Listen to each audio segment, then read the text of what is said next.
Well, it has been a crazy 24 hours at the Capitol. Protesters filled the hallways yesterday as lawmakers rushed to pass the budget on time. But in that rush, the hundreds of people who had showed up to lobby lawmakers were actually locked out of several parts of the Capitol that are normally open to the public. My next guest says that decision was a violation of the New York State Constitution. She's also not too pleased with what she views as a secret budget process that took place here. Susan Lerner is the executive director of Common Cause New York. She's joining us tonight from New York City. Susan, nice to see you. Good to be here again, Liz. So let's start with the process, and then we'll get to the actual physicality of the lockout here. The process is something that you and other good government activists have been saying for years is not transparent sufficiently and also too fast. Again, messages of necessity here from the governor to circumvent that three-day aging process, which is something that you have been decrying for years, correct? Right, that's correct. Let's just look at one of the aspects of the budget that most ordinary New Yorkers care passionately about, and that's the money that goes to various school districts. When did we find out about that? 9 p.m. How that money was going to be distributed. 9 p.m. last night, and when did they vote on it? Shortly thereafter, if I'm not mistaken. So what time was there for the public to let their alleged representatives know how they felt about the budget? Zero. And how the Zero, exactly. Right. And I'm not even sure that the elected representatives knew what they were voting on necessarily. This is just wrong. It's just wrong. And it contributes to an incredible cynicism on the part of the people that Albany is controlled by special interests. You got special interests on the business side, you got special interests on the union side, and you have a third special interest, that's the political class. True. And they do what they want. Susan, here's the thing though, just this morning we see this video from the governor. He's quite pleased with this situation, and he says specifically that this budget was a win against the, quote, special interests and their lobbyists. So obviously there's a difference of opinion here. The governor thinks that the special interests were defeated. You are saying that the special interests won. So who's right on that particular point? Well, I think what we've done is we've swapped special interests. The governor defines special interests as unions. The public defines special interests as unions and the business community. There's no question that in this budget, the business community and wealthy New Yorkers won.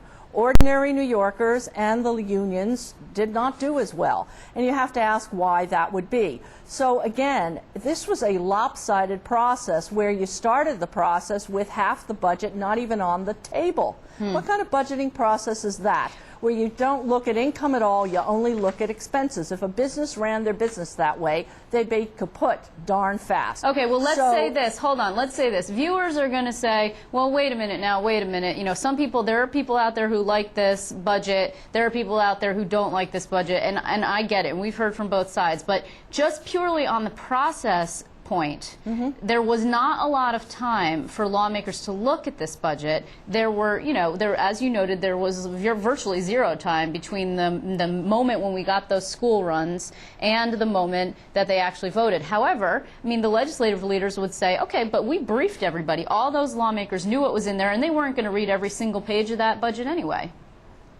Well, and when did they get briefed? Earlier in the day? Earlier in the day. Where are the people in this process? Where are the people in this process? I think it's very, very symbolic that the people who did bother to show in the multiple hundreds to Albany were locked out, literally locked out of the Assembly and Senate galleries in violation of the Constitution. The symbolism is really very powerful and very bad. Okay, before we get to the physical lockout here and how that may or may not have been illegal, I mean, the thing is, those people, and we were talking about this last night on the show, we had a call-in show, and there were some questions about who those people were. I mean, you may say that they were very allied with unions, because the unions really got a chunk taken out of them in this budget, but it was clear also that they were quite allied with the Senate Democrats. I mean, the Senate Democrats helped them get their pizza inside the building. The Senate Democrats tried to reserve them space in the gallery so they would have a place to sit. I mean, they were quite clearly allied with one sort of aspect of the legislature. So exactly, is there anyone in this whole process who doesn't have,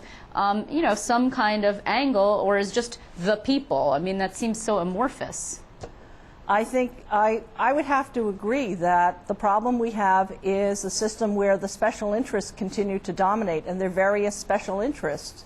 And there's a real question as to who has the ability to pull back from special interest demands and try and balance the situation in a way that satisfies the needs of the maximum number of New Yorkers. I would submit this budget process was not the budget process that would do that. It was driven by a particular approach that the governor announced early on. It took half the budget off the table, and that's just not good government practice. Do you think it would be fair to argue, I mean, it's interesting, this idea of special interests that gets sort of a bad name. I mean, couldn't one also argue that good government advocates are also an interest that is special? I mean, everybody has an interest in something in particular. It's not necessarily a bad thing or a good thing per se. Then again, when you ask most New Yorkers on the street, do you think that the process of the budget being open is important, more important than, say, taxes or jobs or education funding? Do you think that they would say yes? I think they want to know. I think they want to know that everybody is around the table and that everything is on the table to get the best possible negotiated budget, because there is nothing that this legislature is going to do, or arguably this governor is going to do, that's going to have a real life impact on millions and millions and millions of New Yorkers pretty darn quick, as the budget will.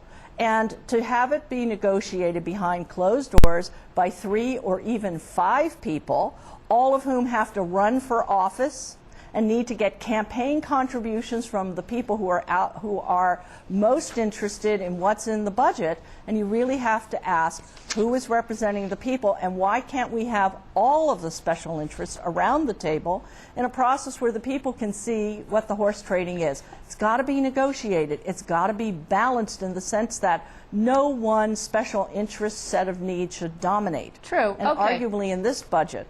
Well, okay, so that's the process we're talking about. An open process where everybody's at the table. Just for a moment, though, I mean, this year was better than last year in so much there were at least conference committees. I mean, those conference committees actually met. You can argue that they did or did not actually do all terribly much, but they did meet, right? I mean, that is something that you support.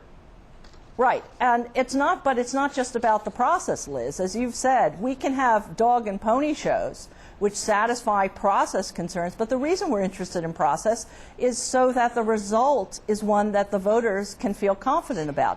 What I've learned is that there are some conference committees where they actually tried to inform ordinary New Yorkers what was going on. The ones that have been mentioned to me are health and education. The others gavelled in. They did a little kabuki theater back and forth. They didn't talk about anything substantive. They had an hour and they finished in 25 minutes. Okay, So that's not the process we're talking about. We're talking about meaningful dialogue that communicates information and that helps build a consensus. Let's talk briefly about this lockout situation. Now, you're saying that what happened yesterday, there were certain areas of the Capitol that were not accessible to the protesters. That would be the galleries, for example. At some points, the Senate lobby was not available. The back of the Assembly chamber was available. The Senate chamber was not, although it's not usually to the public. You believe that this violates Article 3, Section 10 of the New York State Constitution, which does say, neither house shall, without the consent of the other, adjourn for more than 2 days. The doors of each house shall be kept open except when the public welfare shall require secrecy. Shall require secrecy. Exactly, and I don't think anybody's arguing that the budget debates required secrecy. They were telecast. The press was there. True. So what justification do you have constitutionally? Convenience is not a constitutional value. Well, what about safety? Straightforward language. Well, I mean, Ron Cannistrari, the majority leader of the Assembly, said he felt that the protesters had threatened us, quote unquote. That was in the Buffalo News this morning. What about the issue of safety? I am sure that legislators who are used to being walled off from the people find it very challenging to have people who are angry actually observing what's going on. But it's really interesting to me, Liz, that this provision of the Constitution was approved by the voters in 1938. And if you'll recall, the Great Depression was a very, very contentious time. And clearly the drafters of the Constitution at that time and the voters were very aware of people who wanted their elected representatives to hear their voice and how the process could be abused by locking them out. So I would say that this provision of the Constitution is designed for exactly what we saw last night, and it is a clear violation. Just in parting then, Susan, do you believe there will be a legal challenge? Will you and other good governor advocates bring a legal challenge to this? Well, that's something that we're looking at, Liz. I don't have a statement on that, but it's something that should be examined. Interesting. All right, Susan Lerner, thank you very much. We will definitely be keeping up with you on that particular topic. I want to thank you so much for being here. Thanks. Thank you.